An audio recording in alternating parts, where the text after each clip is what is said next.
காஞ்சி பெரியவர் கூறி நாம் பின்பற்றாத என்னென்ன பின்பற்றவில்லை என்பது லிஸ்ட்டு ஒன்று. அதை நான் முழுக்க படிக்கப் போவதில்லை. அந்தணர்கள் வெளிநாடு கடல் கடந்து செல்ல வேண்டாம் என்று சொன்னார். எல்லாம் போயிட்டு தான் வந்துட்டுருக்கோம்.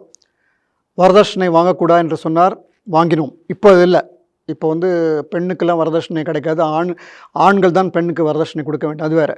வரதட்சணை என்பது அவர் காலத்தில் இருந்தது, அதையும் நம்ம பின்பற்றவில்லை. பட்டுப்புடவை கட்ட வேண்டாம் என்று சொன்னார். ஏன்னா பட்டு புழுக்கள் அதில் இருக்குது, ஜீவஹிம்சை கூடாது என்று. சாதாரண விஷயங்கள் கூட பின்பற்றவில்லை என்று ஆதங்கப்பட்டார். காபி சாப்பிடக்கூடாது என்றார். ஏன்னா வேதம் படித்தவர்கள் காபி சாப்பிட்டாங்கன்னா காஃபியில் இருக்கிற கஃபைன் என்ற ஒரு பொருள் நினைவாற்றலை குறைத்து விடும், அதுக்காக சாப்பிட வேண்டும் என்று சொன்னார். காஞ்சிபுரம் காஃபி என்பதை உருவாக்கினதே அந்தணர்கள் தான், உங்களுக்கு தெரியும். அது ஒன்று. அப்புறம் சின்ன சின்ன விஷயங்கள், ஒரு உபன்யாசம் பற்றியோ ஒரு சின்ன ஒரு பேம்ப்ளெட்டோ போடும்போது குருமார்களுடைய படங்களை அதை பிரிண்ட் பண்ணாதேன்னு சொன்னார் அவர்.